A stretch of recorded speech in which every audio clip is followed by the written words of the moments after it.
എല്ലാവർക്കും നമസ്കാരം. ഞാൻ ശ്രീകുട്ടി അലക്സ്. ചലഞ്ചർ ആപ്പിന്റെ യൂട്യൂബ് ചാനലിലേക്ക് എല്ലാവർക്കും സ്വാഗതം. ഞാൻ ഇന്ന് ഡിഗ്രി പ്രിലിംസിന് വേണ്ടിയിട്ടുള്ള വളരെ പ്രധാനപ്പെട്ട ഒരു ജോഗ്രഫി ടോപ്പിക്കുമായിട്ടാണ് എത്തിയിരിക്കുന്നത് കേട്ടോ. അപ്പം ടോപ്പിക്ക് നമുക്ക് ബാക്ക്ഗ്രൗണ്ടിൽ കാണാം. റോക്സ് ആണ് കേട്ടോ. റോക്സ് ആണ് നമ്മൾ ഇന്ന് എടുക്കാൻ പോകുന്നത്. ഇവിടെ നമ്മൾ വളരെ പ്രധാനപ്പെട്ട കുറേ കാര്യങ്ങൾ പഠിക്കുന്നുണ്ട്. ഞാൻ എല്ലാ ക്ലാസ്സിലും പറയുന്ന പോലെ തന്നെ നമുക്ക് ഡിഗ്രി പ്രിലിംസ് നമ്മൾ പഠിച്ചു തുടങ്ങി. അപ്പം നമുക്ക് ജോഗ്രഫിയുടെ ഓൾറെഡി നമുക്കൊരു ബുക്കുണ്ട്. ആ ബുക്കിലേക്ക് നമ്മൾ കൃത്യമായിട്ടുള്ള നോട്ട്സ് കൃത്യമായിട്ട് എഴുതി ഒരു കൃത്യമായിട്ടുള്ള സ്റ്റഡി പ്ലാൻ നമുക്ക് ഫോളോ ചെയ്ത് അങ്ങ് പോവാം കേട്ടോ. അപ്പോ നമുക്ക് ആരംഭിക്കാം, ക്ലാസ് സ്റ്റാർട്ട് ചെയ്യാം. എന്താണ് നമ്മൾ കുറേയധികം ഡിഗ്രി പ്രിലിംസിന് വേണ്ടിയിട്ട് കുറേയധികം ജോഗ്രഫി ടോപ്പിക്സുകൾ നമ്മൾ ഇതുവരെ കവർ ചെയ്ത് കഴിഞ്ഞു. ഇനി നമുക്ക് കുറേയധികം നോക്കാനുണ്ട്. അപ്പം ഇനി ഒട്ടും തന്നെ പറഞ്ഞ് സമയം കളയുന്നില്ല, നമുക്ക് ഭാഗത്തിലേക്ക് കിടക്കുമ്പോൾ നമ്മൾ ഇന്ന് എടുക്കാൻ പോകുന്ന ടോപ്പിക്ക് റോക്സ് എന്ന് പറഞ്ഞിട്ടുള്ള ഭാഗമാണ് കേട്ടോ. അപ്പൊ നോക്കാം, ശ്രദ്ധിച്ചേ. എന്താണ് ശിലകൾ എന്ന് നോക്കാം. ശിലകൾ എന്താണ് ശിലകൾ എന്ന് നോക്കാം. ഒന്നോ അതിലധികമോ ധാതുക്കളോ ധാതു സമാനമായിട്ടുള്ള പദാർത്ഥങ്ങളോ കൂടി ചേർന്നുണ്ടാകുന്ന ഖരപദാർത്ഥങ്ങളാണ് ശിലകൾ എന്ന് നമുക്കറിയാവുന്ന കാര്യങ്ങളാണ് അല്ലേ. ഓക്കെ, ഒരു ഇൻട്രൊഡക്ഷന് വേണ്ടിയിട്ട് ഞാൻ ജസ്റ്റ് ഒന്ന് സൂചിപ്പിച്ചതേ ഉള്ളൂ ഈ ഒരു കാര്യം. അതായത് ഒന്നോ അതിലധികമോ ധാതുക്കളോ ധാതു സമാനമായിട്ടുള്ള പദാർത്ഥങ്ങളോ കൂടിച്ചേർന്നുണ്ടാകുന്ന എന്താണ് ഒരു ഖരപദാർത്ഥമാണ്, അല്ലെങ്കിൽ എന്താണ് കൂടിച്ചേർന്നുണ്ടാകുന്ന ഖരപദാർത്ഥങ്ങളാണ് ശിലകൾ എന്ന് പറയുന്നത്. വളരെ ബേസിക് ആയിട്ടുള്ള കാര്യം. ഇനി അടുത്താണ് നമ്മൾ നോക്കാൻ പോകുന്നത്. എന്താണ് പെട്രോളജി എന്നാണ് നമ്മൾ നോക്കാൻ പോകുന്നത്. വളരെ പ്രധാനപ്പെട്ട ഒരു കാര്യമാണ്. ശിലകളെ കുറിച്ച് പഠിക്കുന്ന ശാസ്ത്രശാഖയാണ് ശിലകളെ കുറിച്ച് പഠിക്കുന്ന ശാസ്ത്രശാഖയാണ് പെട്രോളജി അഥവാ ശിലാവിജ്ഞാനീയം എന്ന് പറയുന്നത്. പെട്രോളിയം അല്ല, പെട്രോളജി, പെട്രോളജി. അപ്പം ശിലാവിജ്ഞാനീയം പെട്രോളജി. ശിലാവിജ്ഞാനീയത്തെ കുറിച്ച് പഠിക്കുന്ന ശിലകളെ കുറിച്ച് പഠിക്കുന്ന ശാസ്ത്ര ശാഖയാണ് പെട്രോളജി.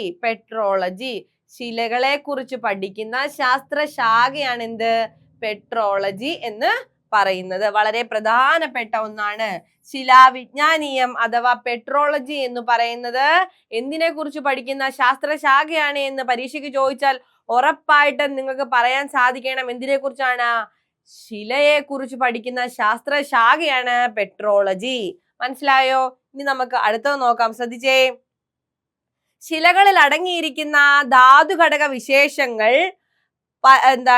ഘടന, ഉത്ഭവം, കാണപ്പെടുന്ന പ്രദേശം, രൂപമാറ്റം, മറ്റു ശിലകളുമായുള്ള ബന്ധം തുടങ്ങിയ ശിലകളെ കുറിച്ചുള്ള എല്ലാ വിശദാംശങ്ങളെയും കുറിച്ച് പഠനം നടത്തുന്നവർ അറിയപ്പെടുന്നത് ഏത് പേരിലാണ്? അത് പെട്രോളജിസ്റ്റ് ആണ് കേട്ടോ. പെട്രോളജിസ്റ്റ് ആണ് കേട്ടോ. പെട്രോളജിസ്റ്റ്. ഒന്ന്, ശിലകളെ കുറിച്ച് പഠിക്കുന്ന ശാസ്ത്രശാഖ എന്ന് പറയുന്ന പെട്രോളജിയും, ഈ ശാഖയെ കുറിച്ച് പഠനം നടത്തുന്നവരെ അറിയപ്പെടുന്നത് പെട്രോളജിസ്റ്റും എന്നാണ്. അപ്പം അപ്പൊ നമ്മൾ എഴുതുന്നു, നമ്മൾ എഴുതി പഠിച്ചുകൊണ്ടിരിക്കുകയാണ്. അപ്പൊ നമുക്ക് ഏറ്റവും സിമ്പിൾ ആയിട്ട് നമുക്ക് ഓർക്കണം. അപ്പൊ നമ്മൾ എന്ത് ചെയ്യുന്നു? ഒരു പേപ്പർ എടുക്കുന്നു. പേപ്പറിന്റെ സൈഡിലായിട്ട് നമ്മൾ എഴുതുന്നു ശില എന്ന് എഴുതുന്നു. അതിന്റെ താഴെയായിട്ട് എന്താണ് ശില? നമുക്കറിയാം എന്താണ് ശില എന്ന് നമുക്കറിയാം അല്ലേ. എന്തിനെ കുറിച്ചുള്ള പഠനം? ഒന്നോ അതിലധികമോ ധാതു സമാനമായിട്ടുള്ള പദാർത്ഥങ്ങളോ കൂടി ചേർന്നുണ്ടാകുന്ന ഖരപദാർത്ഥങ്ങളാണ് ശില എന്ന് നമ്മൾ പഠിച്ചിട്ടുണ്ട്. ഇനി ശില നമുക്ക് വേണ്ട. ഇനി നമുക്ക് PSCക്ക് എന്താണ് ആവശ്യം? ഇതുപോലെയുള്ള കടുകട്ടിയായിട്ടുള്ള സാധനങ്ങളാണ് നമുക്ക് PSCക്ക് ആവശ്യം അല്ലേ. അതുപോലെ തന്നെ ധാരാളം സ്റ്റേറ്റ്മെന്റ് ഇപ്പൊ നമുക്ക് അറിയാവുന്ന കാര്യമാണ് എന്താണ് ശില എന്നുള്ളത്. അപ്പൊ നോക്കി, നമുക്ക് ശില എന്ന് എഴുതി നമ്മളൊരു ആരോ കൊടുത്തു. നമ്മൾ ശിലയെ കുറിച്ച് പറയാൻ പോവാണ്. ശിലയെ കുറിച്ച് പഠിക്കുന്ന ശാസ്ത്രശാഖയാണ് പെട്രോളജി. ശിലയെ കുറിച്ച് പഠിക്കുന്ന ശാസ്ത്രശാഖയാണ് പെട്രോളജി. ഇനി ഒരിക്കലും മറക്കത്തില്ല, ശിലയെ കുറിച്ച് പഠിക്കുന്ന ശാസ്ത്രശാഖയാണ് പെട്രോളജി. കഴിഞ്ഞു. ഇനി അടുത്തത് എന്താണ്? ശിലയെ കുറിച്ച് പഠിക്കുന്ന ശാസ്ത്രശാഖയാണ് പെട്രോളജി എങ്കിൽ ഇതിനെക്കുറിച്ചുള്ള പഠനം നടത്തുന്നവർ അറിയപ്പെടുന്നത് ഏത് പേരിലാണ്? പെട്രോളജിസ്റ്റ് എന്നാണ്. എന്താണ്? പെട്രോളജിസ്റ്റ് എന്നാണ്. ഈ ഒരു പഠനം നടത്തുന്നവരെ അറിയപ്പെടുന്നത് പെട്രോളജിസ്റ്റ് എന്നാണ്. അപ്പം പ്രധാനപ്പെട്ട 2 പോയിന്റ്സ് നമ്മൾ കവർ ചെയ്ത് കഴിഞ്ഞു. ഇനി നോക്കിയേ, ഇതുപോലെയാണ് നമ്മളെല്ലാം നമ്മൾക്കെല്ലാം ഷോർട്ട് നോട്ട്സ് ഉണ്ടല്ലേ. ഞാനൊക്കെ പഠിക്കുമ്പോൾ ഷോർട്ട് നോട്ട്സ് മാത്രം എഴുതിയാണ്. കാരണം നോട്ട്സിനെ വെച്ചുകൊണ്ട് തന്നെ കൃത്യമായിട്ട് പഠിച്ച് അതിനെ നല്ലൊരു ഷോർട്ട് നോട്ട് ആക്കിക്കൊണ്ട് സെമസ്റ്റർ എക്സാമിനേഷൻ വരുന്ന സമയത്തേക്ക് ആകുമ്പോഴത്തേക്കും എന്ത് ചെയ്യും, ഷോർട്ട് നോട്ട്സ് കൃത്യമായിട്ട് പഠിക്കും. ഷോർട്ട് നോട്ട്സ് കൃത്യമായിട്ട് വായിച്ചു നോക്കുമ്പോൾ തന്നെ എന്താണ്, ഇന്ന ഭാഗത്ത് കൃത്യമായിട്ട് ഉള്ളതായിട്ട് നമുക്ക് അപ്പൊ തന്നെ നമുക്ക് മനസ്സിലാക്കാനായിട്ട് സാധിക്കും. നമ്മൾ അങ്ങനെയൊക്കെയാണ് പഠിക്കുന്നത് കേട്ടോ.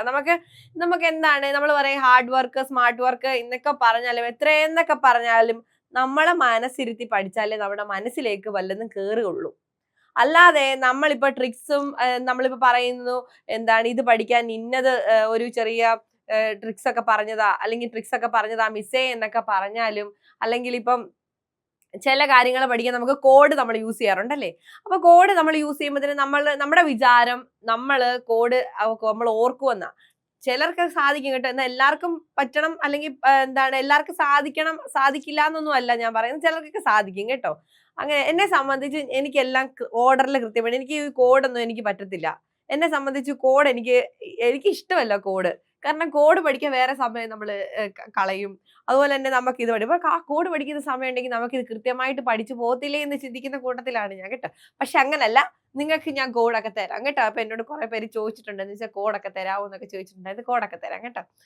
എല്ലാത്തിനും ഞാൻ കോഡൊക്കെ തന്ന് പഠിക്കും. പക്ഷെ എനിക്ക് കോഡ് വെച്ച് പഠിക്കുന്നതിനെക്കാട്ടിലും ഇഷ്ടം കൃത്യമായിട്ട് പഠിച്ചു പോകുന്നതാണ് ഇഷ്ടം കേട്ടോ. അതെന്റെ കാര്യമാണ്. അപ്പൊ നമ്മൾ നോക്കിയാൽ നമ്മൾ പെട്രോളജിസ്റ്റും പറഞ്ഞു.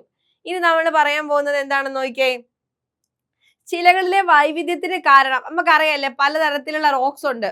ആ ഓരോ റോക്സിന്റെയും വൈവിധ്യത്തിന് കാരണം എന്താണെന്ന് നോക്കാം. ചിലത് എന്താണ്, ഞാൻ അത് പറയാം കേട്ടോ, ശ്രദ്ധിച്ചോണേ. നോക്കിയേ, ശിലകളിലെ വൈവിധ്യത്തിന് കാരണം എന്താണ് എന്നുള്ളതാണ് നമ്മൾ നോക്കാൻ പോകുന്നത്. ഒന്ന്, അവയിൽ അടങ്ങിയിരിക്കുന്ന ഘടകങ്ങളാണ്. ഓരോ ശിലയ്ക്കും ഓരോ രൂപങ്ങളുണ്ട്. ഓരോ ഖരത്തിലേക്ക് വരുമ്പോൾ പോലും ചിലത് പെട്ടെന്ന് തന്നെ പൊടിഞ്ഞു, അങ്ങനെയൊക്കെ ഓരോ ഡിഫറൻസ് ഉള്ളതായിട്ട് നമുക്ക് അറിയാം അല്ലെ. അപ്പം അതിനകത്തെ സവിശേഷത എന്ന് പറയുന്നത് ഓരോ ശിലകളുടെയും വൈവിധ്യത്തിന് കാരണം എന്ന് പറയുന്നത് അവയിൽ അടങ്ങിയിട്ടുള്ള ഘടകങ്ങളാണ് കേട്ടോ. ഇനി നോക്കിയേ, ശിലകൾ നിർമ്മിച്ചിരിക്കുന്ന ഘടകങ്ങൾ, അതുപോലെ തന്നെ ധാതുക്കള്, മിനറൽസ്, പിന്നെന്താണ്, ഇനി നോക്കിയേ, ഉദാഹരണം സിലിക്ക, അഭ്രം, ഹോമറ്റൈറ്റ്, ബോക്സൈറ്റ്. പിന്നെ ഉറപ്പുകൂടിയ ശിലകൾക്ക് ഉദാഹരണമാണ് എന്ത്, ഗ്രാനൈറ്റ് കേട്ടോ. ഗ്രാനൈറ്റ്. ശിലകൾ നിർമ്മിച്ചിരിക്കുന്ന ഘടകങ്ങൾ ഏതുകൊണ്ടാണ്, ധാതുക്കള്, മിനറൽസ് കൊണ്ടാണ്. ശിലകൾ നിർമ്മിച്ചിരിക്കുന്ന ഘടകങ്ങൾ ഏതുകൊണ്ടാണ്, ധാതുക്കളാണ്. ശിലകൾ നിർമ്മിച്ചിരിക്കുന്ന ഘടകങ്ങൾ ഏതാണ്, അത് മിനറൽസ് ആണ്. നോക്കിയേ, ഉദാഹരണം നോക്കിയേ, ഏതൊക്കെയാണെന്ന് നോക്കിയേ, സിലിക്ക, അഭ്രം, ഹോമറ്റൈറ്റ്, ബോക്സൈറ്റ് ഒക്കെ ഈ ധാതുക്കൾക്ക് എക്സാമ്പിൾ ആണ് കേട്ടോ. അപ്പം ശിലകളിലെ വൈവിധ്യത്തിന് കാരണം എന്താണ്, അവയിൽ അടങ്ങിയിരിക്കുന്ന ഘടകങ്ങളാണ്. ഈ ശിലകൾ നിർമ്മിച്ചിരിക്കുന്ന ഘടകങ്ങൾ ഏതാണ്, അത് ധാതുക്കളാണ്, മിനറൽസ് ആണ്. ഇനി നോക്കിയ ഉദാഹരണം സിലിക്ക, അഭ്രം, ഹോമറ്റൈറ്റ്, ബോക്സൈറ്റ് ഒക്കെ ഈ ധാതുക്കൾക്ക് എക്സാമ്പിൾ ആണ്. ഇങ്ങോട്ട് നോക്കിയേ, ഉറപ്പ് കൂടിയ ശിലകൾക്ക് ഉദാഹരണമാണ് എന്ത്, വളരെ കാഠിന്യമുള്ള ശിലകൾക്ക് ഉദാഹരണമാണ് ഗ്രാനൈറ്റ് എന്ന് പറയുന്നത്. എന്താണ്, ഗ്രാനൈറ്റ്. അപ്പൊ നോക്കിയേ, ഒന്ന് നമ്മൾ ശില, പെട്രോളജിസ്റ്റ് ശിലകളുടെ രൂപത്തിന് അല്ലെങ്കിൽ വൈവിധ്യത്തിന് കാരണം എന്താണ്, അതിൽ അടങ്ങിയിരിക്കുന്ന പദാർത്ഥങ്ങളാണ്. ഓരോ പദാർത്ഥത്തിനും പലതരത്തിലുള്ള ഘടകങ്ങളുണ്ട്. അത് ശിലകളിലെ പ്രധാനപ്പെട്ട ശിലകൾ നിർമ്മിച്ചിരിക്കുന്ന ഘടകം എന്തുകൊണ്ടാണ്, ധാതുക്കളാണ്, മിനറൽസ് ആണ്. സോ അതിന് ഉദാഹരണമാണ് എന്ത്, സിലിക്ക, അഭ്രം, ഹോമറ്റൈറ്റ്, ബോക്സൈറ്റ് ഒക്കെ അതിന് ഉദാഹരണമാണ്. അതുപോലെ തന്നെ ഏറ്റവും ഉറപ്പേടിയ, ഏറ്റവും കാഠിന്യമേറിയ ശിലകൾക്കുള്ള ഒരു ഉദാഹരണമാണ് ഏത് എന്ന് പറയുന്നത്, ഗ്രാനൈറ്റ് എന്ന് പറയുന്നത്. അപ്പം ഏറ്റവും ഉറപ്പ് കൂടിയ ശിലകൾക്ക് ഉദാഹരണമാണ് ഏത്, ഗ്രാനൈറ്റ്. അപ്പൊ ഇങ്ങോട്ട് നോക്കിയേ, അടുത്ത നോക്കിയേ, പെട്ടെന്ന് നോക്കിക്കോണേ. ബോറുണ്ട്, ക്ലാസ്സിൽ ബോറുണ്ട്, റെപ്യൂട്ടേഷൻ കൂടുതലാണ്, പിന്നെന്താണ്, എങ്ങനെ വേണേലും നിങ്ങൾക്ക് കമന്റ് ചെയ്യാം കേട്ടോ. ഞാനപ്പോ നെക്സ്റ്റ് ടൈം വരുമ്പോഴത്തേന് അതിനനുസരിച്ചുള്ള പ്രിപ്പറേഷനുമായിട്ട് വരാം. അപ്പം നിങ്ങൾ പറയണം മിസ്സേ ഇത്രയും ലെങ്തി ആയിട്ട് പറയണ്ട മിസ്സേ, പെട്ടെന്ന് പറഞ്ഞു പോകുന്നൊക്കെ പറഞ്ഞപ്പോഴത്തേനും ഞാൻ കുറച്ചൊക്കെ അങ്ങനെയൊക്കെ എന്താണ് മാറ്റം കൊണ്ടുവരാൻ വേണ്ടിയിട്ട് ശ്രമിക്കുന്നുണ്ട് കേട്ടോ. അതുപോലെ തന്നെ എന്തെങ്കിലും തരത്തിലുള്ള സജഷൻസ് ഒക്കെ ഉണ്ടെങ്കിൽ പറയണം കേട്ടോ, ഉറപ്പായിട്ടും പറയണം. നിങ്ങൾ സജഷൻ പറഞ്ഞാൽ മാത്രമേ എനിക്ക് അതിനനുസരിച്ചുള്ള ചേഞ്ചസ് കൊണ്ടുവരാൻ പറ്റത്തുള്ളൂ. അപ്പൊ നോക്കിക്കേ, എനിക്ക് കുറെ കാര്യങ്ങൾ തോന്നും കേട്ടോ, അയ്യോ ഇങ്ങനെ മതി. ഇപ്പൊ ഞാൻ പിന്നീട് ഈ ക്ലാസ് എടുത്ത് കാണുമ്പോൾ എനിക്ക് തോന്നും എന്താണ് അയ്യോ ഇങ്ങനെയൊക്കെ പറഞ്ഞിരുന്നെങ്കിൽ കുറച്ചും കൂടെ നല്ലതായിരുന്നു, അല്ലെങ്കിൽ ഇത്രയും ലെങ്തി വേണ്ട, ഇത്രയും എന്തിനാണ് എക്സ്പ്ലെയിൻ ചെയ്യുന്നത്, പിള്ളേർക്ക് വേണമെങ്കിൽ അവർ റിപ്പീറ്റ് ചെയ്ത് പിന്നെയും കണ്ടോളൂ, അല്ലെ ഒത്തിരി എക്സ്പ്ലെയിൻ ചെയ്ത് പോകണ്ടെന്നൊക്കെ എനിക്കും തോന്നാറുണ്ട്. അപ്പൊ അതനുസരിച്ചുള്ള ചേഞ്ചസ് ഞാനും കൊണ്ടുവരുന്നുണ്ട്. അപ്പം നിങ്ങൾ എന്ത് ചെയ്യണം, എന്തെങ്കിലും ഉണ്ടെങ്കിൽ കമന്റ് ചെയ്യണം കേട്ടോ. പിന്നെ എന്തെങ്കിലും കൂടുതൽ ക്ലാസ് വേണം മിസ്സേ, ഇന്ന ക്ലാസ് ഇച്ചിരിയും കൂടെ തരാമോ, ലെങ്തി ആയിട്ടൊക്കെ തരാമോ എന്ന് ചോദിച്ചാൽ അങ്ങനെയും തരാം കേട്ടോ. അപ്പൊ എന്താ വേണമെങ്കിലും നിങ്ങൾ പറയണം. ഇനി നോക്കിയേ, വെളുത്ത നിറത്തിലുള്ള ശിലകൾക്ക് ഉദാഹരണമാണ് ഏത്? ക്വാർട്ട്സൈറ്റ് കേട്ടോ. ക്വാർട്ട്സൈറ്റ് ആണ് വെളുത്ത നിറത്തിലുള്ള ശിലകൾക്ക് ഉദാഹരണമാണ് ക്വാർട്ട്സൈറ്റ്. വളരെ പ്രധാനപ്പെട്ടതാണ്. അപ്പൊ നമ്മൾ കണ്ടു ഗ്രാനൈറ്റ്, ക്വാർട്ട്സൈറ്റ്. ഗ്രാനൈറ്റ് എന്തിന് ഉദാഹരണമാണ്? ഏറ്റവും ഉറപ്പ് കൂടിയ എന്താണ് ശിലകൾക്ക് ഉദാഹരണമാണ് ഗ്രാനൈറ്റ് എന്ന് പറയുന്നത്. അതുപോലെ തന്നെ വെളുത്ത നിറമുള്ള ശിലകൾക്ക് ഉദാഹരണമാണ് എന്ത്? ക്വാർട്ട്സൈറ്റ് എന്ന് പറയുന്നത്. ക്വാർട്ട്സൈറ്റ് എന്ന് കാണാമെന്ന് ഞാൻ വിശ്വസിക്കുന്നു കേട്ടോ, ക്വാർട്ട്സൈറ്റ് എന്ന് പറയുന്നത്. ഇനി നോക്കിയേ, കറുത്ത നിറത്തിലുള്ള ശിലകൾക്ക് ഉദാഹരണമാണ് ഏത്? ഗാബ്രോ എന്ന് പറയുന്നത്, കൃഷ്ണശില, ഗാബ്രോ എന്ന് പറയുന്നത്. ഒന്ന്, ഏറ്റവും ഉറപ്പ് കൂടിയ, ഏറ്റവും ഉറപ്പേറിയ, കാഠിന്യമുള്ള എന്താണ് ശിലയാണ് എന്ത്? ഗ്രാനൈറ്റ്. രണ്ട്, വെളുത്ത നിറത്തിലുള്ള ശിലയാണ് ക്വാർട്ട്സൈറ്റ്. അതുപോലെ തന്നെ കറുത്ത നിറത്തിലുള്ള കൃഷ്ണശില അഥവാ ഗാബ്രോ. ഓക്കെ, മൂന്ന് പ്രധാനപ്പെട്ട പോയിന്റ് ആണ്. അപ്പൊ നമ്മൾ ഇത്രയും പഠിച്ചതിനകത്ത് 5 കാര്യങ്ങളാണ് നമ്മൾ പ്രധാനപ്പെട്ട നോക്കി. ഒന്ന് പെട്രോളജി, പെട്രോളജിസ്റ്റ്. അതുപോലെ തന്നെ എന്താണ് ധാതുക്കള്, സിലിക്ക, അഭ്രം, അതുപോലെ തന്നെ ബോക്സൈറ്റ്, ഇതൊക്കെ എന്താണ് അതിന് ഉദാഹരണങ്ങളാണ്. അതുപോലെ തന്നെ എന്താണ് നമ്മൾ പറഞ്ഞു ഏറ്റവും ഉറപ്പേറിയ ഖരപദാർത്ഥം, സോറി ശില ഏതാണ്? ഏറ്റവും ഉറപ്പ് കൂടിയ ശില ഏതാണ്? അത് ഉദാഹരണം ഗ്രാനൈറ്റ്. അതുപോലെ തന്നെ വെളുത്ത ശിലയ്ക്ക് ഉദാഹരണം ക്വാർട്ട്സൈറ്റ്, കറുത്ത ശിലയ്ക്ക് ഉദാഹരണം ഗാബ്രോ അഥവാ കൃഷ്ണശില. ഇനി നോക്കിയേ, വിവിധ ഇനം ശിലകൾ നോക്കാം. വളരെ പ്രധാനപ്പെട്ടതാണ് ആഗ്നേയശില, അവസാദ ശില, കായന്തരിത ശില. കേട്ടോ, എന്താണ് ആഗ്നേയ ശിലകൾ? എന്താണ് ഇഗ്നിയസ് റോക്ക്? എന്താണ് ഇഗ്നിയസ് റോക്ക്? ഇഗ്നേഷ്യസ് അല്ല കേട്ടോ, ഇഗ്നിയസ് റോക്സ്. എന്താണ് ഇഗ്നിയസ് റോക്സ്? അവസാദ ശിലകൾ. എന്താണ് സെഡിമെന്ററി റോക്സ്? എന്താണ് മെറ്റാമോർഫിക് റോക്സ്? എന്താണ് കായന്തരിത ശിലകൾ? ഇന്ന് നമ്മൾ നോക്കാൻ പോവാണ്. അപ്പൊ നമ്മൾ ഇൻട്രൊഡക്ഷനിലാകെ 5 കാര്യങ്ങളെ പറഞ്ഞിട്ടുള്ളൂ. പെട്രോളജി, പെട്രോളജിസ്റ്റ്, അതുപോലെ തന്നെ മിനറൽസ്, പിന്നെ എന്താണ് ഗ്രാനൈറ്റ്, പിന്നെ ക്വാർട്ട്സൈറ്റ്, ഗാബ്രോ. ഇത്ര നമ്മൾ പറഞ്ഞോളൂ കേട്ടോ. ഇനി നമ്മൾ നോക്കാൻ പോകുന്നത് എന്താണെന്ന് നോക്കിയേ, ഈ വിവിധ ഇന ശിലകളുണ്ട്. ഓരോ ശിലയ്ക്കും ഉണ്ട് ഓരോ പ്രത്യേകതകളും ഉണ്ട്. നമുക്ക് നോക്കാം. ശ്രദ്ധിച്ചേ, ആഗ്നേയ ശിലകൾ എന്താണ്? Igneous rocks. എന്താണ് സെഡിമെന്ററി റോക്സ്? എന്താണ് മെറ്റാമോർഫിക് റോക്സ് എന്നാണ് നമ്മൾ നോക്കാൻ പോകുന്നത്. ആദ്യം നമുക്ക് നോക്കാം എന്താണ് അവസാദ ശില എന്താണ് എന്ന് നോക്കാം. സോറി, അവസാദ ശില രണ്ടാമതാ. എന്താണ് ആഗ്നേയ ശില എന്നാണ് നമ്മൾ നോക്കാൻ പോകുന്നത്. ശ്രദ്ധിച്ചേ, എന്താണ് ഇഗ്നിയസ് റോക്സ് അഥവാ ആഗ്നേയ ശില എന്നാണ് നമ്മൾ നോക്കാൻ പോകുന്നത് കേട്ടോ. ശ്രദ്ധിച്ചിരുന്നോണം. ഇത് നോക്കി, മാഗ്മ അഥവാ ലാവ അറിയാമല്ലോ എന്നാന്ന് എന്ന് വിളിക്കുന്ന ഉരുകിയ ശിലാദ്രവങ്ങൾ ഘനീഭവിച്ചുണ്ടാകുന്ന ശിലകളാണ് എന്ത്? ഇഗ്നിയസ് റോക്സ് അഥവാ ആഗ്നേയ ശിലകൾ എന്ന് പറയുന്നത്. അതൊരു പ്രധാനപ്പെട്ട സ്റ്റേറ്റ്മെന്റ് ആണ്. ഇപ്പൊ നമുക്ക് പരീക്ഷയ്ക്ക് വരികയാണ് ചോദ്യം, മാഗ്മ അഥവാ ലാവ എന്ന് വിശേഷിപ്പിക്കുന്ന ഉരുകിയ പദാർത്ഥങ്ങൾ, ഉരുകിയ ശിലാദ്രവങ്ങൾ കൊണ്ട് അല്ലെങ്കിൽ ഘനീഭവിച്ചുണ്ടാകുന്ന എന്താണ് ശില ഏതാണ് എന്ന് ചോദിച്ചിട്ട്, കായാന്തരിത ശിലയാണോ, അവസാദ ശിലയാണോ, അതുപോലെ തന്നെ ആഗ്നേയ ശിലയാണോ എന്ന് ചോദിച്ചാൽ മാഗ്മ, ലാവ എന്ന് പറയുമ്പോൾ തന്നെ ഉദ്ദേശിച്ചോണം, മാഗ്മ, ലാവ എന്നീ പദാർത്ഥങ്ങൾ ഘനീഭവിച്ചുണ്ടാകുന്ന ശില എന്ന് പറയുമ്പോൾ, മാഗ്മ, ലാവ എന്ന് പറയുമ്പോൾ തന്നെ ഉദ്ദേശിക്കുക, ഓർമ്മ നമ്മുടെ മനസ്സിൽ വരേണ്ടത് എന്താണ്? ആഗ്നേയ ശില എന്ന്, ഇഗ്നിയസ് റോക്സ് എന്ന് നമ്മുടെ മനസ്സിൽ ഉറപ്പായിട്ടും വന്നിരിക്കണം. Okay, magma, lava, igneous rocks, ആഗ്നേയ ശില മനസ്സിൽ വന്നിരിക്കണം. ഓക്കെ, പ്രാഥമിക ശിലകൾ എന്നറിയപ്പെടുന്ന ഏതാണ്? വളരെ പ്രാഥമിക ശിലകൾ, നമ്മുടെ ആഗ്നേയശിലയ്ക്ക് മറ്റൊരു എന്താണ് പ്രാധാന്യം കൊണ്ട് ഇതിനെ പ്രാഥമിക ശില എന്നും വിളിക്കാറുണ്ട്. ഇതിനെ ആഗ്നേയശിലകളെ. അപ്പൊ നമ്മള് എന്തൊക്കെയാ പറഞ്ഞതെന്ന് ഓർക്കുന്നുണ്ടല്ലോ? ഞാൻ ലാസ്റ്റ് ഒന്നുകൂടെ പറയാം കേട്ടോ. അപ്പൊ നമ്മള് ആഗ്നേയശിലയാണ് പറഞ്ഞുകൊണ്ടിരിക്കുന്നത്. ലത്തീൻ ഭാഷയിൽ ഇഗ്നീസ് എന്ന പദത്തിന് അർത്ഥം എന്താണ്? ഇഗ്നീസ് ആഗ്നേയം എന്നാണ്. ഇഗ്നീസ് ലത്തീൻ ഭാഷയിൽ ഇഗ്നീസ് എന്ന പദത്തിനർത്ഥം അഗ്നിജന്യം എന്നാണ്. അഗ്നിജന്യം ലാവ, മാഗ്മ എന്നീ പദാർത്ഥങ്ങൾ ഉരുകി അത് ഘനീഭവിച്ചാണ്, ഉരുകിയ ശിലാദ്രവങ്ങള് ഘനീഭവിച്ചുണ്ടാകുന്നതാണ് എന്ത്? ആഗ്നേയശില എന്ന് പറയുന്നത്. അപ്പം ലത്തീൻ ഭാഷയില് എന്താണ് ഇഗ്നീസ് എന്ന് പറഞ്ഞാൽ എന്താണ്? അഗ്നിജന്യം എന്നാണ്. ആഗ്നേയം, ആഗ്നേയശില, അഗ്നിജന്യം എന്ന് പറയുന്നത് എന്താണ്? ഇഗ്നീസ് എന്ന് പറയുന്നത്, ഇഗ്നീസ് എന്ന പദത്തിന്റെ അർത്ഥം എന്താണ്? അഗ്നിജന്യം എന്നാണ്. ഓക്കെ, മനസ്സിലായല്ലോ? പ്രാഥമിക ശില എന്നറിയപ്പെടുന്നത് ഏത് ശിലയാണ്? വിവിധ ഇനം ശിലകളുണ്ട്, അതിനകത്ത് പ്രാഥമിക ശില എന്നറിയപ്പെടുന്നത് ആഗ്നേയശിലയാണ്. ഇനി നോക്കിയേ അടുത്തത്. മാഗ്മ തണുക്കുമ്പോൾ സംഭവിക്കുന്ന ക്രിസ്റ്റലീകരണം വഴിയാണ് ആഗ്നേയശിലകളിലെ ധാതുക്കള്, മിനറൽസ് ഉണ്ടാകുന്നത്. ഏത് വഴിയാണ്? ക്രിസ്റ്റലീകരണം വഴിയാണ് എന്ത്? ആഗ്നേയശിലകളിൽ എന്ത് ഉണ്ടാവുന്നത്? മിനറൽസ് ഉണ്ടാവുന്നത്. കേട്ടോ, എന്തൊക്കെയാണ് മിനറൽസ് ഉണ്ടാകുന്നത്? നോക്കിയേ, മാഗ്മ അഥവാ ലാവ തണുക്കുമ്പോൾ എന്ത് സംഭവിക്കുന്നു? ക്രിസ്റ്റലീകരണം ഉണ്ടാകുന്നു. ക്രിസ്റ്റലീകരണം സംഭവിക്കുന്നു. അതുവഴിയാണ് എന്ത്? ആഗ്നേയ ശിലകൾക്ക് എന്ത് സംഭവിക്കുന്നത്?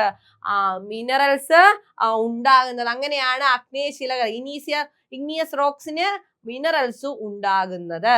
ഇനി നോക്കിയേ, ആഗ്നേയ ശിലകൾക്ക് ഉദാഹരണങ്ങൾ ഏതൊക്കെയാണ്? നോക്കിയേ, basalt, granite, dolomite, pegmatite, gabbro, tuff. Gabbro എന്തായിരുന്നു നമ്മൾ പറഞ്ഞത്? അത് വെളുത്ത നിറത്തിലുള്ള ശിലകൾക്ക് ഉദാഹരണമാണ് ഗാബ്രോ എന്ന് പറയുന്നത്. അതുപോലെ തന്നെ നമ്മൾ ഗ്രാനൈറ്റ് എവിടെയാണ് പഠിച്ചത്? ഏറ്റവും ഉയരം കൂടിയ ശിലകൾക്ക് ഏറ്റവും ഉറപ്പ് കൂടിയ ശിലകൾക്ക് ഉദാഹരണമാണ് നമ്മൾ ഗ്രാനൈറ്റ് പറഞ്ഞത്. അപ്പൊ നമുക്ക് മനസ്സിലാക്കാം, ആഗ്നേയ ശില എന്ന് പറയുന്നത് വളരെ ഉറപ്പേറിയ ശിലയാണ് എന്ന് അതിലൂടെ നമുക്ക് മനസ്സിലായി അല്ലേ? ഒന്ന് വെളുത്ത നിറമുള്ളത് നമ്മൾ ഇവിടെ കണ്ടത്, അത് ഗാബ്രോ നമ്മൾ കണ്ടു. ഗാബ്രോ കൃഷ്ണശില ഗാബ്രോ എന്തായിരുന്നു? കറുപ്പ്, മാറിപ്പോയി കേട്ടോ, തെറ്റിപ്പോല്ലേ. കൃഷ്ണശില ഗാബ്രോ എന്ന് പറഞ്ഞത് വെളുപ്പല്ല, കറുത്ത നിറമുള്ള ശിലകൾക്ക് ഉദാഹരണമായിരുന്നു എന്ത്? ഗാബ്രോ എന്ന് പറഞ്ഞ് നമ്മള്. വെളുത്ത നിറം പറഞ്ഞാൽ ക്വാർട്സൈറ്റ് ആണ് എന്ത്? വെളുത്ത നിറം. കേട്ടോ, മറന്നുപോലെ, മാറിപ്പോവല്ലേ. ക്വാർട്സൈറ്റ് ആണ് എന്ത്? കേട്ടോ, എനിക്ക് തന്നെ മാറിപ്പോയതുകൊണ്ട്, ചേഞ്ച് വന്നോണ്ട്. അത് എന്താണ്, നമുക്ക് പരീക്ഷയ്ക്ക് ഇങ്ങനെ സംഭവിക്കാം കേട്ടോ. അതുകൊണ്ട് തന്നെ വളരെ നമ്മള് മനസ്സിരുത്തി ക്വസ്റ്റ്യൻസ് വായിക്കണം കേട്ടോ. അപ്പൊ നമ്മള് കറുത്ത നിറത്തിലുള്ള ശിലകൾക്ക് ഉദാഹരണമായിട്ടാണ് നമ്മൾ ഗാബ്രോ അഥവാ കൃഷ്ണശില നമ്മൾ പറഞ്ഞത്. അതുപോലെ തന്നെ വെളുത്ത നിറത്തിലുള്ളത് ഏതായിരുന്നു? ക്വാർട്സൈറ്റ് ആണ് കേട്ടോ, അതങ്ങ് വിട്ടേര്. അപ്പൊ അതുപോലെ തന്നെ ഗാബ്രോ എന്ന് പറയുന്നത് എന്താണ്? ഗാബ്രോ നമ്മൾ പറഞ്ഞു കറുത്ത നിറത്തിലുള്ളത്. ഗ്രാനൈറ്റ് എന്താണ്? ഉറപ്പ് കൂടിയ ശിലകൾക്ക് ഉദാഹരണമായിരുന്നു ഗ്രാനൈറ്റ് എന്ന് പറയുന്നത്. അപ്പൊ നമുക്ക് മനസ്സിലായി ആഗ്നേയശില എങ്ങനെയുള്ളതാണ്, വളരെ ഉറപ്പേറിയതാണ്, കറുത്ത നിറത്തിലുള്ളതൊക്കെ ഉണ്ട് എന്നൊക്കെ നമുക്ക് മനസ്സിലായി അല്ലേ? ഇനി നോക്കിയേ, ഉരുകിയ ശിലാപദാർത്ഥങ്ങളിലെ ഭൗമോപരിതലത്തിൽ എത്തുമ്പോൾ അതിനെ ലാവ എന്നും ഭൂമിക്കുള്ളിലായിരിക്കുമ്പോൾ ഇരിക്കുന്നിടത്തോളം കാലം അത് മാഗ്മ എന്നും അറിയപ്പെടുന്നു. മനസ്സിലായോ? മാഗ്മ എന്താണ്, ലാവ എന്താണ്? അത് ഭൂമിക്കുള്ളിലായിരിക്കുമ്പോൾ അതിനെ എന്ത് പറയുന്നു? ഉരുകിയ ശിലാപദാർത്ഥം ഭൂമിയുടെ ഉപരിതലത്തിൽ എത്തുമ്പോൾ അത് ലാവയായിട്ട് മാറും. അത് ഭൂമിക്കുള്ളിലായിരിക്കുമ്പോൾ അത് മാഗ്മയായിരിക്കും കേട്ടോ. ഭൂമിക്കുള്ളിലായിരിക്കുമ്പോൾ അത് മാഗ്മയും, ഭൗമോപരിതല അതായത് എർത്ത് സർഫസിൽ വരുമ്പോഴത്തേനും അത് ഏതാവും? എന്ത് പേരിലേക്ക് അറിയപ്പെടും? അത് ലാവ എന്ന പേരിലേക്ക് അറിയപ്പെടുകയും ചെയ്യും. അപ്പം ഭൂമിയിൽ ഏറ്റവും കൂടുതലുള്ള ശില ഏതാണ്? അത് ആഗ്നേയശിലയാണ്. ഭൂമിയിൽ ഏറ്റവും കൂടുതലുള്ള ശില ഏതാണ്? ആഗ്നേയശിലയാണ്. ആഗ്നേയശിലയ്ക്ക് ഉദാഹരണം tuff, gabbro, granite, dolomite, pegmatite, basalt. ഇതൊക്കെയാണ് എന്ത്? ബസാൾട്ട്, ഗ്രാനൈറ്റ്, എന്താണ്, ഗാബ്രോ, ടഫ്, അതുപോലെ തന്നെ pegmatite, dolomite, pegmatite, gabbro, tuff, basalt, granite. എന്തിന് ഉദാഹരണമാണത്? ആഗ്നേയശിലകൾക്ക് ഉദാഹരണമാണ്. നമുക്ക് ചോദിക്കാം എന്താണ്?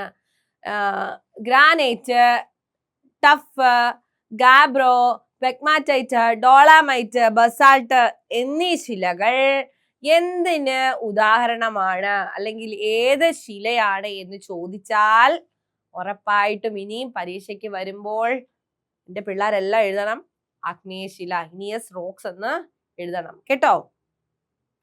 അപ്പൊ എന്താണ് ശിലാപദാർത്ഥം എർത്ത് സർഫസിൽ വരുമ്പോ എന്താണ് ഏത് പേരിൽ അറിയപ്പെടുന്നു? ലാവ. നമുക്കറിയാം അത് ശിലയ്ക്കുള്ളിലായിരിക്കും, ഭൂമിക്കുള്ളിലായിരിക്കുമ്പോൾ മാഗ്മ. ഇന്ന് നോക്കിയേ, ഭൂമിയിൽ ഏറ്റവും കൂടുതലുള്ള ശില ആഗ്നേയശില. ഇത് നോക്കി നമ്മൾ അടുത്ത നോക്കാൻ പോവാണ്. ആഗ്നേയശിലകളുടെ വർഗീകരണം രൂപം കൊള്ളുന്ന പ്രദേശം അനുസരിച്ച് ആഗ്നേയശിലകൾ 2 വിധം ഉണ്ട് കേട്ടോ. അപ്പൊ നമ്മൾ ആഗ്നേയശിലകളുടെ വർഗീകരണമാണ് നോക്കുന്നത്. ഒന്ന്, രൂപം കൊള്ളുന്ന പ്രദേശം അനുസരിച്ച് ആഗ്നേയശിലകൾക്ക് 2 തരത്തിലുള്ള വർഗീകരണമുണ്ട്. നമുക്ക് എഴുതാം, നമുക്ക് അറിയാം അല്ലേ? കാരണം എന്താണ്? നോക്കിയേ, ശ്രദ്ധിച്ചേ. രൂപം കൊള്ളുന്ന പ്രദേശം അനുസരിച്ചിട്ട് അതായത് ഈ റോക്സ് രൂപം കൊള്ളുന്ന പ്രദേശം അനുസരിച്ചിട്ട് എന്തിന് സംഭവിക്കുന്നു? ആഗ്നേയശിലകൾക്ക് എന്താണ് 2 വിധം ഉണ്ടെന്ന് നമുക്കറിയാം. ഒന്ന് അന്തർവേദ ശിലകൾ, പ്ലൂട്ടോണിക് റോക്സ് ഉണ്ട്, അതുപോലെ തന്നെ വോൾക്കാനിക് റോക്സും ഉണ്ട്. അത് ബാഹ്യജാത ശിലകള്. അന്തർവാദ ശിലകളും ഉണ്ട്, ബാഹ്യജാത ശിലകളും ഉണ്ട്. എന്താണ് അന്തർവേദ ശിലകള്? അത് പ്ലൂട്ടോണിക് റോക്സ് ആണ്. ബാഹ്യജാത ശില എന്താണ്? അത് വോൾക്കാനിക് റോക്സ് ആണ്. നോക്കിയേ, ഭൂവൽക്കത്തിന്റെ ആഴമുള്ള ഭാഗങ്ങളിൽ രൂപം കൊള്ളുന്ന ആഗ്നേയ ശിലകളാണ് എന്ത്? പ്ലൂട്ടോണിക് അഥവാ അന്തർവേദ ശിലകൾ എന്ന് പറയുന്നത്. എവിടെയാണ്? ഭൂവൽക്കത്തിന്റെ ആഴമുള്ള ഭാഗങ്ങളിൽ രൂപം കൊള്ളുന്ന ശിലയാണ് എന്ത്? അന്തർവേദ ശില അഥവാ എന്താണ്? പ്ലൂട്ടോണിക് റോക്സ് എന്ന് പറയുന്നത്. അപ്പം ഭൂമിയുടെ ഉപരിതലത്തിൽ രൂപം കൊള്ളുന്ന ആഗ്നേയ ശിലയാണ് ഏത്? ബാഹ്യജാത ശിലകൾ അഥവാ വോൾക്കാനിക് റോക്സ് എന്ന് പറയുന്നത്. വോൾക്കാനിക് റോക്സ് അഥവാ ബാഹ്യജാത ശിലകൾ എന്ന് പറയുന്നത്. അപ്പൊ നമ്മൾ പറഞ്ഞു, ഭൂമിയുടെ അകത്താണെങ്കിൽ ആ ശില ഏത് പേരിലാണ്? ഭൂമിയുടെ അകത്താണെങ്കിൽ അതിനെ നമ്മൾ മാഗ്മ എന്നും, ഭൗമോപരിതലത്തിലാണെങ്കിൽ അതിനെ ലാവ എന്നും നമ്മൾ പറഞ്ഞു. അത് തന്നെയാണ് ഇവിടെ സംഭവിച്ചിരിക്കുന്നത്. ഭൂമിയുടെ ഭൗമോപരിതലത്തിലാണെങ്കിൽ അതിനെ ബാഹ്യജാത ശില അഥവാ വോൾക്കാനിക് റോക്സ് എന്നും, എന്താണ് അകത്ത് ഭൂമിക്ക് ഉള്ളിലാണെങ്കിൽ ആന്തരികമായിട്ടാണെങ്കിൽ ആഴങ്ങളിലേക്കാണ് എങ്കിൽ അതിനെ അന്തർവേദ ശില അഥവാ പ്ലൂട്ടോണിക് റോക്സ് എന്നും പറയും. ഇനി നോക്കിയാൽ വളരെ പ്രധാനപ്പെട്ടതാണ്. ഇനി നോക്കാം അവസാദ ശില, സെഡിമെന്ററി റോക്സ് എന്താ നോക്കുക. നമ്മള് ഇഗ്നിയസ് റോക്സ് എന്താണെന്ന് പറഞ്ഞു. ഇനി നമ്മൾ നോക്കാൻ പോകുന്നത് സെഡിമെന്ററി റോക്സ് എന്താണെന്നാണ് കേട്ടോ. അപ്പൊ നോക്കിയേ, പ്രകൃതി ശക്തികളായ കാറ്റ്, ഒഴുക്കുവെള്ളം, ഹിമാനികള്, തിരമാലകള്, വേലിയേറ്റം, വേലിയിറക്കങ്ങൾ എന്നിവയുടെ പ്രവർത്തന ഫലമായി അവസാദങ്ങൾ അടിഞ്ഞുകൂടി ഉണ്ടാകുന്ന ശിലയാണ് എന്ത്? അവസാദ ശിലകൾ അഥവാ സെഡിമെന്ററി റോക്സ് എന്ന് പറയുന്നത്. പ്രകൃതി ശക്തികളായിട്ടുള്ള കാറ്റ്, ഒഴുകുന്ന വെള്ളം, ഒഴുക്കുവെള്ളം, ഹിമാനികള്, തിരമാലകള്, വേലിയേറ്റം, വേലിയിറക്കം എന്നിവയുടെ പ്രേരണയാൽ ഉണ്ടാവുന്ന ശിലകളാണ് എന്ത്? അവസാദ ശിലകൾ അഥവാ സെഡിമെന്ററി റോക്സ് എന്ന് പറയുന്നത്. ഇനി നോക്കിയേ, ഭാരവും കാഠിന്യവും കുറവായ ശിലകളാണ് ഏത്? ഈ സെഡിമെന്ററി റോക്സിൽ വരുന്നത്. അപ്പൊ നമ്മള് എന്താണ് അഗ്നേയശില, ഇഗ്നിയസ് റോക്സിൽ പഠിച്ചപ്പം ഏറ്റവും കാഠിന്യമുള്ളത്. ഇവിടെ എന്താണ് താരതമ്യേന അവിടുത്തെ അപേക്ഷിച്ച് എന്താണ് കാഠിന്യം വളരെ കുറവാണ്. ഭാരവും കാഠിന്യവും കുറവായ ശിലകളാണ് ഏത്? അവസാദ ശിലകൾ എന്ന് പറയുന്നത്. എന്താണ് അവസാദ ശിലകൾ എന്ന് പറയുന്നത്? എന്തിന്റെയൊക്കെ പ്രേരണയാലാണ് ഇത് സംഭവിക്കുന്നത്? ഒഴുകുന്ന വെള്ളം, കാറ്റ്, ഹിമാനികൾ, വേലിയിറക്കം, വേലിയേറ്റം, തിരമാലകൾ തുടങ്ങിയ ബാഹ്യ ശക്തികളുടെ പ്രേരണയാലായിട്ടാണ് എന്ത് സംഭവിക്കുന്നത്? അവസാദ ശിലകൾ, ഭാരവും കാഠിന്യവും കുറഞ്ഞ അവസാദ ശിലകൾ ഉണ്ടാവുന്നത്. ഇത് നോക്കിയേ, എന്താണ് ജലകൃത ശിലകൾ, എന്താണ് സ്ഥരിത ശിലകൾ എന്ന് നോക്കാം. അപ്പൊ എന്താണ് നമ്മുടെ ജലകൃത ശിലകൾ അഥവാ സ്ഥരിത ശിലകൾ എന്നൊക്കെ എന്തിനെ പറയുന്നുണ്ട്? നമ്മുടെ അവസാദ ശിലയെ പറയുന്നുണ്ട് കേട്ടോ. ഏതൊക്കെയാണ്? ജലകൃത ശിലകള്, സ്ഥരിത ശിലകൾ എന്നൊക്കെ അവസാദ ശിലയെ പറയാറുണ്ട്. അപ്പൊ ഇനി നോക്കിയേ, ഇനി കുറച്ച് വളരെ പ്രധാനപ്പെട്ട പ്രത്യേകതകളും കൂടി നമുക്ക് പറഞ്ഞു പോകാം. പെട്രോളിയം, കൽക്കരി എന്നിവ കാണപ്പെടുന്ന ശിലകൾ ഏതാണ്? പെട്രോളിയം, കൽക്കരി തുടങ്ങിയവ കാണപ്പെടുന്ന ശിലകൾ ഏതാണ്? അത് അവസാദ ശിലകളാണ്. ഇനി മറന്നു പോകരുത്. പെട്രോളിയം, കൽക്കരി തുടങ്ങിയവ കാണപ്പെടുന്ന ശിലകൾ ഏതാണ്? അത് അവസാദ ശിലയാണ്. താരതമ്യേന ഭാരവും കാഠിന്യവും കുറവാണ്. ഇനി നോക്കിയേ, മണ്ണിനടിയിൽ പെട്ടുപോയ സസ്യങ്ങളിൽ നിന്നും രൂപം കൊള്ളുന്ന അവസാദ ശിലയാണ് എന്ത്? കൽക്കരി. എന്ത്? മണ്ണിനടിയിൽ പെട്ടുപോയ സസ്യങ്ങളിൽ നിന്നും രൂപം കൊള്ളുന്ന അവസാദ ശിലയാണ് എന്ത്? കൽക്കരി. ഇനി നോക്കിയേ, ഭൗമോപരിതലത്തിൽ നിന്നും ഏറ്റവും കൂടുതൽ കാണപ്പെടുന്ന ശിലകൾ ഏതാണ്? അത് അവസാദ ശിലകളാണ്. ഭൗമോപരിതലത്തിൽ ഏറ്റവും കൂടുതൽ കാണപ്പെടുന്ന ശിലകൾ ഏതാണ്? അത് അവസാദ ശിലയാണ്. ഇത് നോക്കിയാൽ എന്താണ് മെറ്റാമോർഫിക് റോക്സ് അഥവാ കായാന്തരിത ശില എന്നാണ് നമ്മൾ നോക്കാൻ പോകുന്നത്. അപ്പൊ നമ്മള് വിവിധ ഇന ശിലകൾ പഠിച്ചുകൊണ്ടിരിക്കുകയാണ്. ആഗ്നേയശില പറഞ്ഞു, അവസാദ ശില പറഞ്ഞു. ഇനി നമ്മൾ നോക്കാൻ പോകുന്നത് മെറ്റാമോർഫിക് റോക്സ് അഥവാ കായാന്തരിത ശില എന്താണ് എന്നുള്ളതാണ് കേട്ടോ. അപ്പം ഉയർന്ന മർദ്ദത്തിലും ഊഷ്മാവിലും ആഗ്നേയ ശിലകളുടെയും അവസാദ ശിലകളുടെയും അടിസ്ഥാന രൂപത്തിലും സ്വഭാവത്തിലും രാസപരമായി മാറ്റമുണ്ടായി രൂപം കൊള്ളുന്ന ശിലകളാണ് എന്ത്? കായാന്തരിത ശിലകൾ എന്ന് പറയുന്നത്. കായാന്തരിത ശിലകൾ എന്ന് പറയുന്നത് എന്താണ്?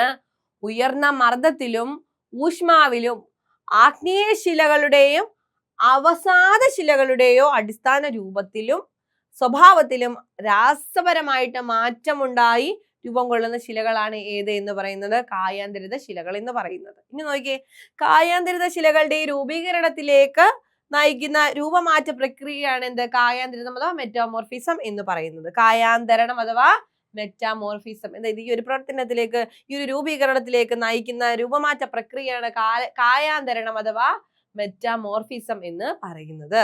അപ്പൊ നമുക്കിനി അടുത്ത് നോക്കാം. ശ്രദ്ധിച്ചേ, എന്താണ് മെറ്റാമോർഫിസം എന്ന് നോക്കിയേ.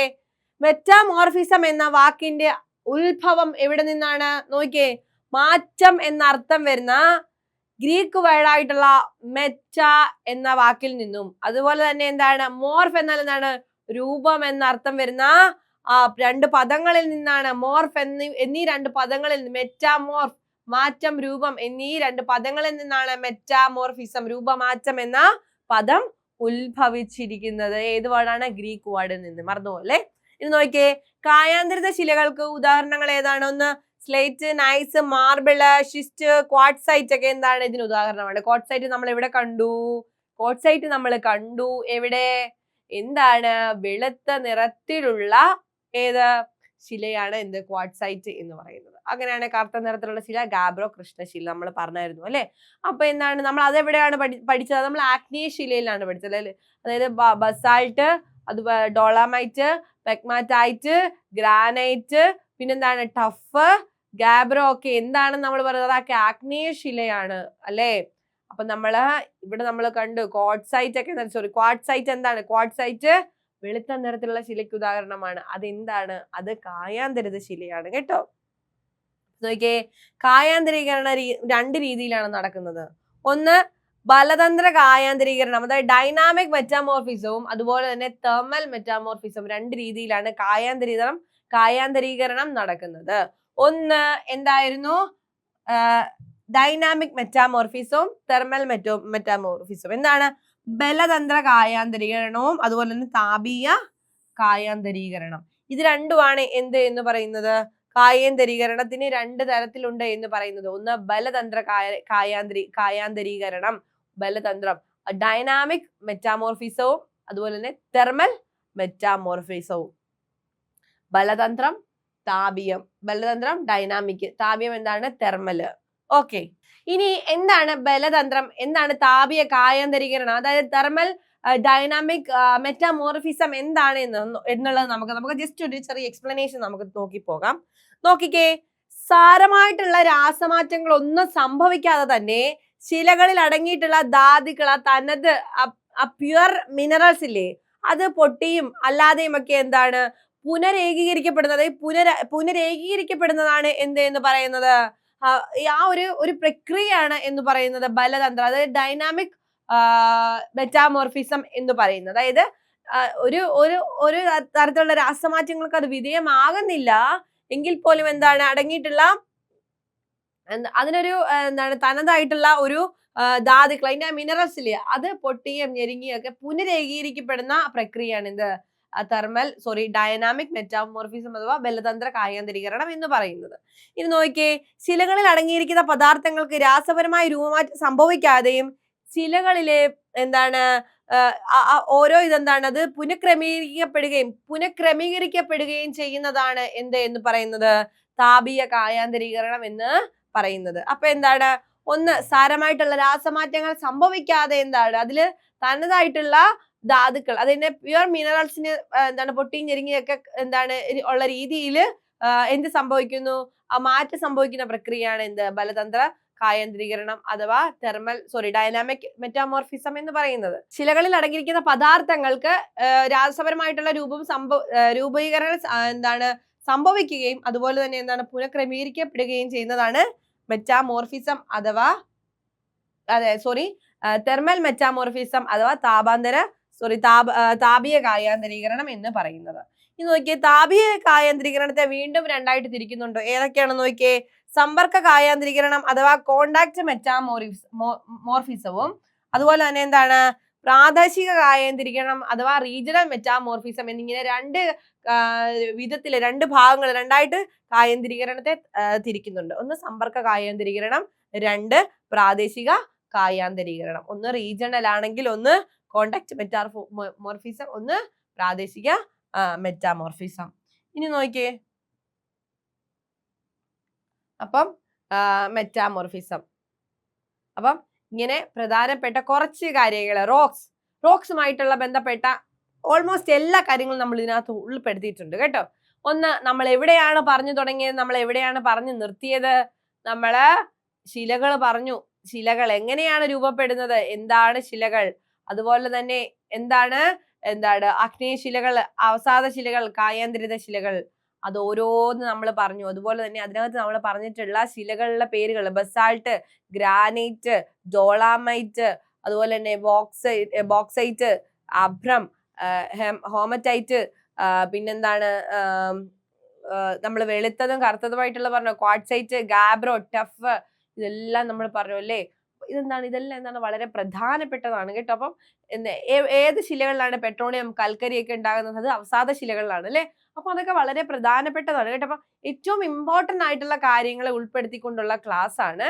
അപ്പൊ എന്താണ്, ഞാൻ എല്ലാ ക്ലാസ്സിലും പറയുന്ന പോലെ തന്നെ സജഷൻസ് വേണം, കമന്റ്സ് വേണം. നല്ല കമന്റ്സ് കമന്റ്സ് എന്ന് പറയുന്നത് എപ്പോഴും എന്താണ്, അത് നല്ലതിന് വേണ്ടിയിട്ടാണ്. കാരണം സജഷൻസ് ആണ്. അല്ലെങ്കിൽ മിസ്സേ നല്ല ക്ലാസ് ആയിരുന്നു, അല്ലെങ്കിൽ മിസ്സേ ഇങ്ങനെ എടുക്കുകയായിരുന്നെങ്കിൽ നല്ലതായിരുന്നു, ഇങ്ങനത്തെ ഇപ്പൊ കണ്ടു നമുക്ക് ബോർഡിൽ ചേഞ്ച് കാണാൻ പറ്റില്ല, അതുപോലെ തന്നെ മിസ്സേ അതൊന്ന് ഫോണിലൊന്ന് ക്ലിയർ ചെയ്യൂ, ലൈറ്റ് കുറയ്ക്കൂ, അതുപോലെ തന്നെ ഞാൻ ചോദ്യങ്ങളൊക്കെ ചോദിക്കുമ്പോൾ അതിന്റെ ആൻസേഴ്സ് ഒക്കെ ഇടുമ്പോഴത്തേന് നമ്മൾക്ക് അറിയാം ആരൊക്കെ കാണുന്നുണ്ട് എന്നുള്ളത് നമുക്കറിയാൻ പറ്റും അല്ലേ. അപ്പൊ എന്ത് ചെയ്യാം, അപ്പൊ നിങ്ങൾ ആ ഒരു കമന്റ്സും കൂടെ ഒന്ന് ഇടുമ്പോഴത്തേനും നമുക്ക് അതും കൂടെ ഒരു സന്തോഷമാണ് കേട്ടോ. നിങ്ങളുടെ കമന്റ്സ് കാണുമ്പോഴാണല്ലോ മെയിനായിട്ട് നമുക്ക് സന്തോഷം ഉണ്ടാകുന്നത്. കാരണം നമ്മൾ പഠിപ്പിക്കുമ്പോൾ, നമ്മൾ അത്രയും എഫേർട്ട് എടുത്ത് പഠിപ്പിക്കുമ്പോൾ നിങ്ങളുടെ കമന്റ്സ് കാണാൻ ഭയങ്കര സന്തോഷമാണ് കേട്ടോ. അപ്പം കാണുന്നവർ കമന്റും കൂടി ഇട്ടിട്ട് പോവുകയാണെങ്കിൽ ഇച്ചിരി സന്തോഷം ഉണ്ടാവും. അപ്പം അത് നല്ലതാണെങ്കിലും ക്ലാസ് മെച്ചപ്പെടുത്തണമെങ്കിൽ എന്താണെങ്കിലും ശരി, എനിക്കൊരു പ്രശ്നമില്ല കേട്ടോ. നിങ്ങൾ എന്ത് വേണമെങ്കിലും അഭിപ്രായം പറഞ്ഞു, എനിക്കൊരു പ്രശ്നമില്ല. ഞാൻ അതിനനുസരിച്ചുള്ള ചേഞ്ചസ് കൊണ്ടുവരാം. പിന്നെ ഇനി പ്രധാനമായിട്ട് ശ്രദ്ധിക്കേണ്ടത്, നമ്മൾ കാണാതെ, അതായത് സബ്സ്ക്രൈബ് ചെയ്യാതെ ആരെങ്കിലും കാണുന്നുണ്ടെങ്കിൽ ഷുവർ ആയിട്ട് നമ്മൾ ചാനൽ സബ്സ്ക്രൈബ് ചെയ്യുക. കാരണം നമ്മൾ ഒരുപാട് വീഡിയോസ്, ഒരുപാട് ക്ലാസ്സുകൾ നിങ്ങൾക്ക് വേണ്ടിയിട്ട് നമ്മൾ പ്രൊവൈഡ് ചെയ്യുന്നുണ്ട്, നൽകുന്നുണ്ട്. അത് കൃത്യമായിട്ട് നിങ്ങളിലേക്ക് എത്തുന്നതിന് വേണ്ടിയിട്ട് ചലഞ്ചർ ആപ്പിന്റെ യൂട്യൂബ് ചാനൽ നിങ്ങൾ സബ്സ്ക്രൈബ് ചെയ്യുക. വളരെ പ്രധാനപ്പെട്ട ഒരു കാര്യം, നമ്മൾ എടുക്കുന്ന ക്ലാസ്സിന്റെ നോട്ട്സുകൾ കൃത്യമായിട്ട് ചലഞ്ചർ ആപ്പിന്റെ ടെലഗ്രാം പേജിലും നിങ്ങൾക്ക് അവൈലബിൾ ആണ് കേട്ടോ. അതും കൂടെ നിങ്ങൾ എന്ത് ചെയ്യുക, ഫോളോ ചെയ്യുക കേട്ടോ. മെയിനായിട്ട് ഇൻസ്റ്റാഗ്രാം പേജും കൂടെ ഫോളോ ചെയ്യുക. കാരണം ഏറ്റവും പുതിയ അപ്ഡേറ്റ് ആയിട്ടുള്ള വളരെ കൃത്യമായിട്ടുള്ള വിവരങ്ങൾ പെട്ടെന്ന് തന്നെ നിങ്ങളിലേക്ക് സ്ക്രോൾ ചെയ്യുമ്പോൾ നമുക്ക് കാണാൻ പറ്റും. കുറച്ച് നോളജും കൂടെ നമ്മൾ സ്ക്രോൾ ചെയ്ത് നമ്മൾ കുറച്ച് ഹാപ്പി ആയിട്ടിരിക്കുന്ന സമയത്ത് കുറച്ച് നോളജും കൂടെ നമുക്ക് കിട്ടട്ടെ. അപ്പൊ നമുക്ക് ഇൻസ്റ്റാഗ്രാം പേജും കൂടെ ഫോളോ ചെയ്യുക കേട്ടോ.